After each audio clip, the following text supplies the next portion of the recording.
Steve in Van Horn, Texas, listening on 89.9. Steve, you are on with Tim Staples.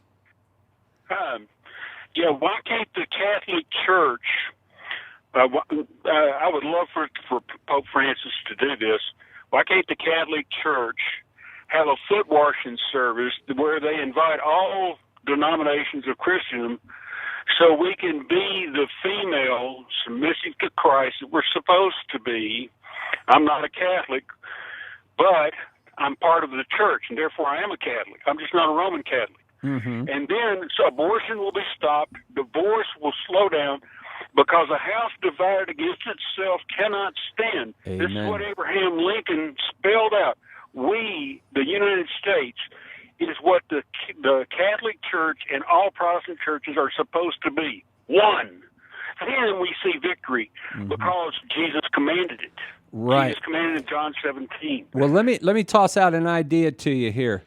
I believe we already have exactly what you're talking about in the Catholic Church. We are one holy Catholic and apostolic. In fact, my friend, Steve, what I discovered when I was a Protestant who studied Catholicism really critically, trying to disprove it, is I discovered this unity, just the fact, Steve, that we have one Lord, one faith, one baptism. The same Eucharist that we teach today has been taught for 2,000 years. The seven sacraments, the primacy of the Bishop of Rome, the Pope, apostolic succession. We could go down the list of doctrines that were around, Steve, think of this, 1,500 years before Luther was even on the scene.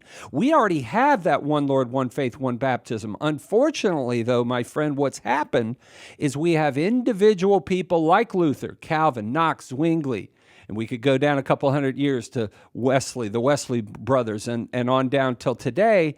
Men have established their own churches, not founded on Jesus Christ, but founded on the personalities of individual men. And that's why we have over 30,000 denominations today that has introduced the confusion that you are talking about. This is why, Steve, we are here at Catholic Answers Live to help people to see we have a unity that the United States cannot even dream of, my friend. The United States that exists today is a shadow compared to what it was in 1776. Imagine, we've slaughtered tens of millions of babies in the womb. Do you think George Washington would approve? Abraham Lincoln would approve? Of course not. The slaughtering of innocent children, the unjust wars. We could go on with the problems we have in the United States.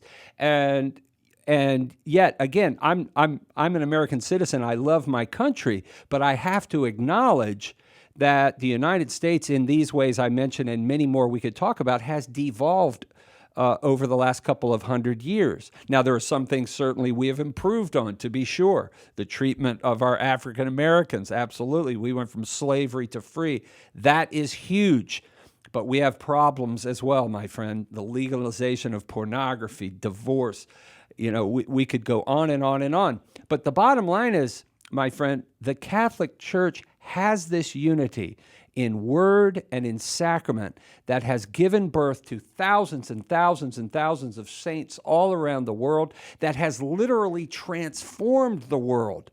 I'd like to invite you to check it out, my friend, because when you dig deep into what the Catholic Church actually teaches, you are going to find the church that Jesus established.